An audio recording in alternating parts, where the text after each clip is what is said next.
Hello guys, আসসালামু আলাইকুম। আপনারা সবাই কেমন আছেন? আশা করছি সবাই খুব ভালো আছেন। আলহামদুলিল্লাহ, আল্লাহর রহমতে আপনাদের ভালোবাসায় আমিও খুব ভালো আছি। তো দোকানের স্টাইলে দোকানের চপ এত কেন টেস্টি হয় জানেন? তো দেখুন, সিক্রেট মশলার জন্য। তো সেই সিক্রেট মশলাটাই আজকে আপনাদের সঙ্গে আমি শেয়ার করব। তো এখানে নিয়ে নিয়েছি গোটা জিরে, নিয়ে নিয়েছি গোটা ধনে, নিয়ে নিয়েছি তেজপাতা, শুকনো লঙ্কা, দারুচিনি, লবঙ্গ, এলাচ। তো দেখুন আমি কতটা পরিমাণে নিয়েছি। তো এরকমভাবে আপনারা স্টোর করেও রেখে দিতে পারেন। তো দেখুন আমি এখানে 4টে বড় সাইজের শুকনো লঙ্কা নিয়ে নিয়েছি। তো আমি এখন একটু এগুলোকে হালকা করে একটু ফ্রাই করে নেব। তো ইফতারের জন্য স্পেশালি তেলে ভাজা সবাই কিন্তু খুবই পছন্দ করে। তো যদি প্রত্যেক দিন দোকান থেকে কিনে আনা তো সম্ভব নয়, তো যদি এরকম দোকানের স্টাইলের প্রত্যেক দিনই আপনারা এই সিক্রেট মশলা দিয়ে চপ বানান, দারুণ লাগবে খেতে। আর কোনো রকম কিন্তু ক্ষতিও হবে না। বাইরের তেলে অনেকে পছন্দ করে না বাইরের তেলে ভাজা। তো এইভাবে যদি আপনারা ঘরে তেলে ভাজা করেন, একদমই দোকানের মতো খেতে লাগবে আর দারুণ সুন্দর টেস্টি হবে। তো তার জন্য দেখুন আমি সমস্ত গোটা গরম মশলা, এলাচ, লবঙ্গ, তেজপাতা, গোটা ধনে, গোটা জিরে সমস্ত কিন্তু আমি শুকনো খোলায় 2 থেকে 3 মিনিট হালকা আঁচে ফ্রাই করে নেব। তো দেখুন স্টেপ বাই স্টেপ পুরোটাই ফলো করুন। আর এইভাবে গরম মশলাগুলোকে খুব ভালো মতো ফ্রাই করতে হবে। তো ফ্লেভারটা দারুণ আসবে, একেবারে দোকানের মতো। তো রোজ রোজ তো বাজার থেকে কিনে খাওয়া সম্ভব নয়। তো বাড়িতেই যদি একদমই দোকানের মতো চপ বানানো যায় তো দারুণ হবে। তো তার জন্য দেখুন আমি এইভাবে মশলাটা একটু বেশি করছি, আমি স্টোর করে রেখে দেব। তো অবশ্যই কাঁচের জিনিসে রাখার চেষ্টা করবেন, এতে ফ্লেভারটাও নষ্ট হয় না আর গন্ধটাও একই থাকে।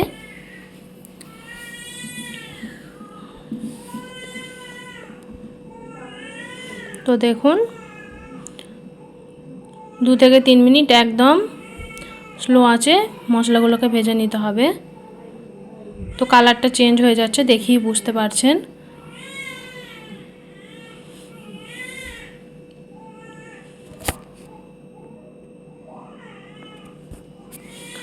তো খুব ভালো করে আমি ফ্রাই করে নিচ্ছি।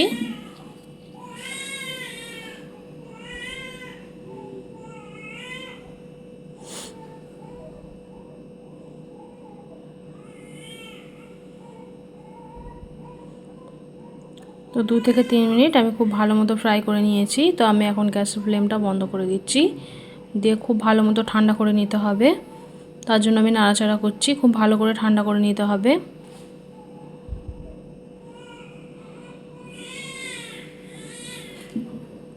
তো খুব ভালো মতো ঠান্ডা করে নেওয়ার পর আমি দেখুন আবারও একবার নাড়াচাড়া করে নিচ্ছি। দিয়ে এবার লঙ্কার যে বোটাগুলো সেগুলোকে আমি ছাড়িয়ে নেব।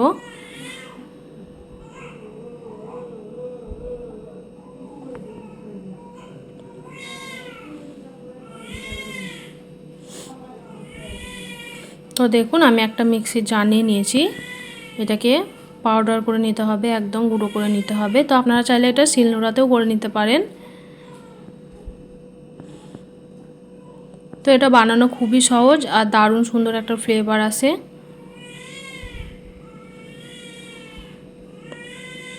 তো আমার চ্যানেলে অলরেডি একটা চপের রেসিপি দেওয়া আছে, আপনারা দেখে নেবেন। একেবারেই দোকানের স্টাইলের, দেখতেও যেমন লোভনীয়, খেতেও কিন্তু দারুণ সুন্দর। তা যারা নতুন বানাতে চান তো তারা অবশ্যই ফলো করবেন। তো দেখুন এরকমভাবে পাউডার করে নিতে হবে। তো কতটা সুন্দর হয়েছে দেখেই বুঝতে পারছেন। তো চলুন আপনাদের সাথে একটা প্লেটের মধ্যে ঢেলে আমি দেখাচ্ছি। দেখুন সুন্দর একটা কালার এসেছে আর গন্ধই পুরো এতটাই সুন্দর গন্ধ বার হয়েছে, পুরো দোকানে যেরকম চপ ভাজলে সেন্ট হয় পুরো সেরকমই লাগছে। এটা হচ্ছে চপের সিক্রেট মশলা। তো এইভাবে মশলা বানিয়ে যদি আপনারা চপ বানান দুর্দান্ত খেতে লাগবে। তো দেখুন সমস্ত মশলার গুঁড়োটা আমি একটা প্লেটের মধ্যে ঢেলে নিচ্ছি, দিয়ে খুব ভালো মতো ঠান্ডা করে আমি একটা কাঁচের বয়ামের মধ্যে রেখে দেব। অবশ্যই চেষ্টা করবেন একটু কাঁচের জিনিসের মধ্যে রাখার, এতে ফ্লেভারটাও ভালো থাকবে আর গন্ধটাও ভালো থাকবে, নষ্ট হবে না।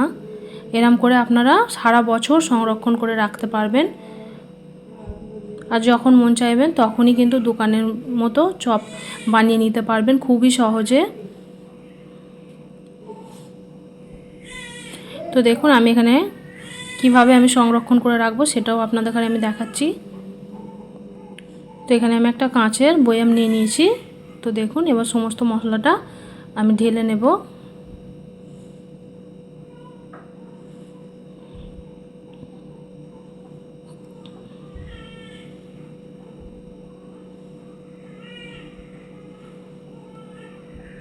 তো সমস্ত মশলাটা আমি কিন্তু ঢেলে নিচ্ছি। দেখুন দেখতে কতটা সুন্দর লাগছে দেখেই বুঝতে পারছেন। তো অবশ্যই একবার এইভাবে মশলা বানিয়ে চপ বানিয়ে দেখতেই পারেন।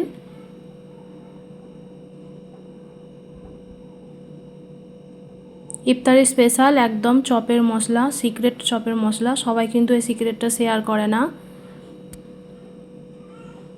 তো দেখুন আমি স্টোর করে রেখে দিচ্ছি এইভাবে আপনারা 1 বছর পর্যন্ত মশলাটাকে স্টোর করে রাখতে পারেন।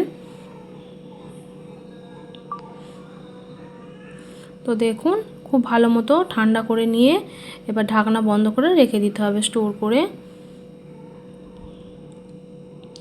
তো আপনাদের কাছে কেমন লেগেছে অবশ্যই কিন্তু কমেন্টের মাধ্যমে জানাবেন। আর যারা যারা মানে নতুন বানাতে চাইছেন তারা অবশ্যই কিন্তু ফলো করবেন, খুবই সুন্দর হবে। আমার চ্যানেলে নতুন হয়ে থাকলে চ্যানেলটিকে সাবস্ক্রাইব করে রাখবেন। এরকম সুন্দর সুন্দর রেসিপি বা সুন্দর সুন্দর সিক্রেট মশলার রেসিপিগুলো জানতে চাইলে অবশ্যই কমেন্ট, লাইক, শেয়ার পুরোটাই করবেন।